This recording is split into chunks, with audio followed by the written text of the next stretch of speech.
GameCube. We're going to look at some of the games that were nice for this system this year. And don't forget the naughty one. And the naughty games as well. But let's start with the good points first. I love Super Monkey Balls too. Right, we're back to that again. Yeah, well, because you can never get enough monkey balls. You can, actually. I've had enough.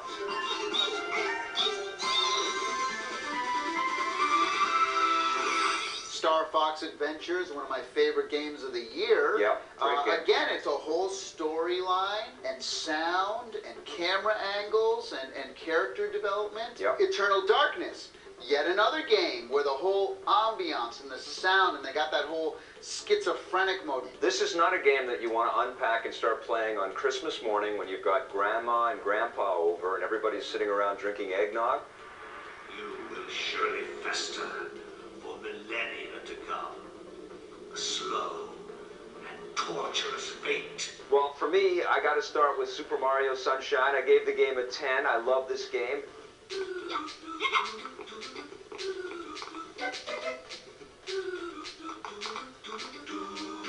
Metroid Prime. Original Metroid was a 2D side-scrolling adventure game. That's right. That's right. Well, Yeah. This game is a really good first-person shooter. You're basically running through a world, exploring the world just like you would in 2 dimensions, but now you're looking at everything through Samus's visors. For my money, the sharpest, fully 3D environment created for the GameCube. Right, well, speaking about having a blast, I gotta mention Beach Spikers Volleyball. Right. Another extreme sports game that we should talk about too is Sega Soccer Slam. It's also on the PlayStation 2 and Xbox, but for some reason I liked it more on the GameCube. Bomberman Generation, I know you didn't like this one, I know, but I had a great time with it. I'm a fan of the... Tommy just puked on my sock.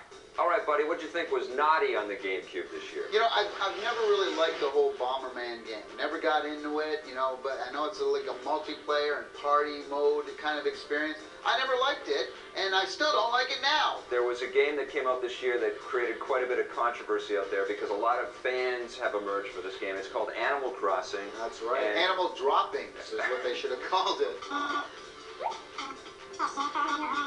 What it is, it's like an online kind of always-on kind of world simulator. They have a really innovative kind of feature there to be able to attract people into the game, but this game's really about collecting and world building, and if you don't like the world that you're building, you're just not going to get drawn into it. Disney's Magical Mirror. I mean, here's a game that is supposed to be for kids, and God forbid if any children play this game because they'll be completely turned off to video games for the rest of their life. All right, let's switch over now to the PC, and we'll talk about what was nice on the PC this year. What'd you like? Well, Mafia, to me, was a huge success, a huge hit in my book. The graphics, the facial detail, and the cinematics were unbelievable. Now, if you're a comic book fan, you're going to definitely have to check out Freedom Force. This was one of my favorite games of the year. Tons of amazing characters in there that are just built right into the game. But I think the best part about the game is that you can actually import your favorite superheroes. Hey, sweetie, hand over the greenbacks. Leave me alone.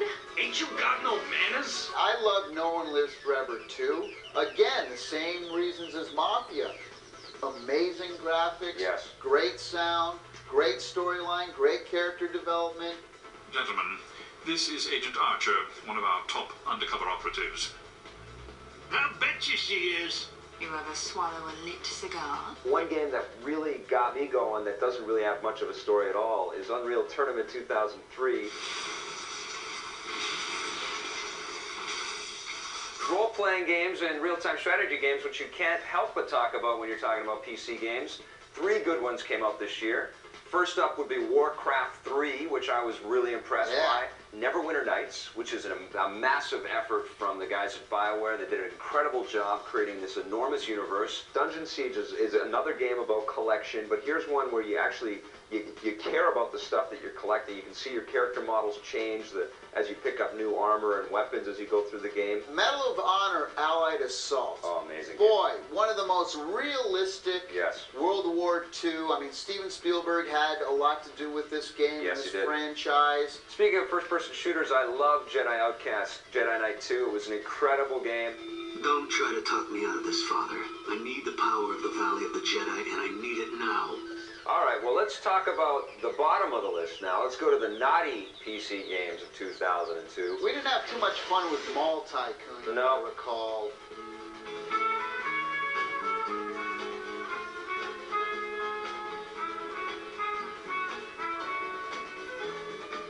Now, like I said, I love Freedom Force, but Hero X, which I think is a very naughty game, is like the direct antithesis to Freedom Force.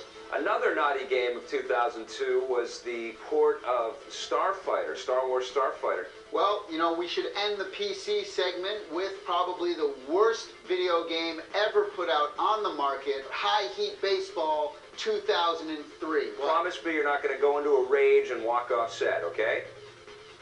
You can't promise that. All right, continue. Okay, the graphics in this game look like they were done for a game about 5 or 6 years ago. The audio is atrocious. The in-game stuff, okay? The in-game commentary back and forth is, oh my God.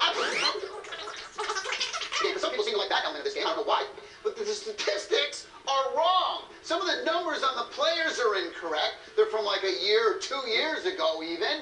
The good news is this, is that next year it's got to be better. Because there's no way that they can ever make a game as bad as this.